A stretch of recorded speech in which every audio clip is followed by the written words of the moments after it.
Isang mapagpalang araw po sa ating lahat. Ako po si Janela Bianca de Aguilar at ito po ang aking Day 267 Devotion para sa ating 365 Daily Devotion na pinamagatang Ano ang goal mo sa buhay? At ang topic natin ngayon ay Spirit. Sabi po dito yung concept na Spirit. The Spirit is the immaterial part of man, often used interchange with soul. Yet in scripture sometimes distinguished as the deepest seat of life, understanding, and fellowship with God.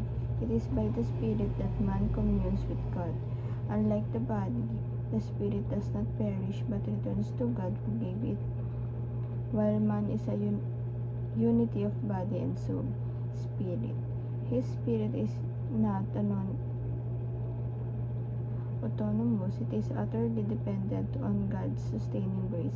Because of sin, our spirits are dead apart from Christ. But through regeneration, the Holy Spirit renews us, making us alive to God and enabling us to worship Him in spirit and truth.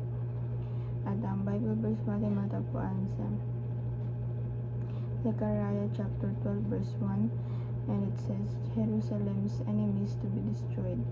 A prophecy, the word of the Lord concerning Israel, the Lord, who stretches out the heavens, who lays a foundation of the earth, and who forms the human spirit within a person declares. Sa Tagalog naman po, ang darating na pagliligtas sa Jerusalem. Ang salita ng Panginoon laban sa Israel. Ganito ang sabi ng Panginoon, na naglatag ng langit at naglatag ng lupa at lumikha ng espiritu ng tao sa loob niya.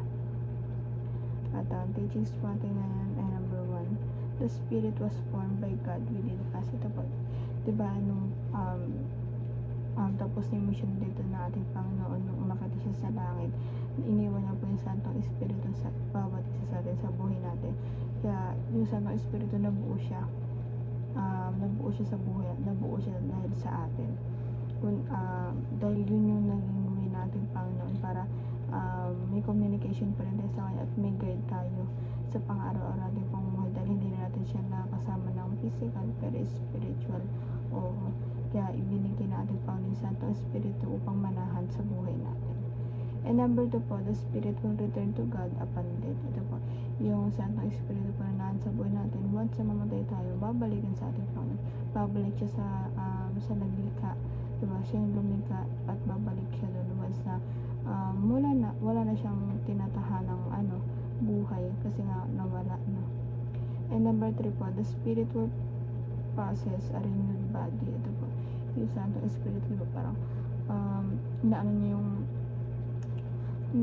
kunwari parang ikaw parang na-renew yun na yung buhay mo dahil nakilala mo ating Panginoon na dati hindi ka believer, na dati na believers kang believers ka na tawag dito, na pinoposes ka nun ng Santong Espiritu. And application naman po, paano tumapit sa ating buhay, number 1, see yourself as immortal. Ito po, itignan ba natin sarili na immortal kasi syempre wala na may hangganan naman yung buhay natin dito, hindi naman tawag ito, hindi naman tayo perfecto, nasasaktan tayo, diba, nasusugatan, kaya ganun po, tignan ba natin sarili na as immortal. And number 2 naman po, plan for both the short term and the long term. Ito po, kailangan pang magplano tayo sa buhay, lagi tayong humingi ng guide sa ating Panginoon, at syempre pag magplano tayo, kailangan hindi lang short or hindi lang long term, kundi both dapat na pinaplano natin sa ating buhay kasi maganda na may ina-achieve tayo na within this year, within this month, ganun po. And number 3 po, make a difference today and for eternity. Po, ngayon parang simulan natin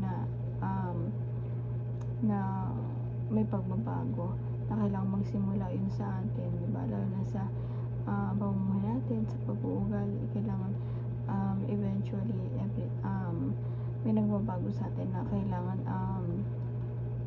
move forward dito, hindi tayo na-stuck lang sa ganung sitwasyon na tawag dito, na alam natin na mali, kailangan hindi tayo nag-i-stay dun, kailangan nag-i-improve tayo day by day. And di lamang po ang aking devotion ngayong araw.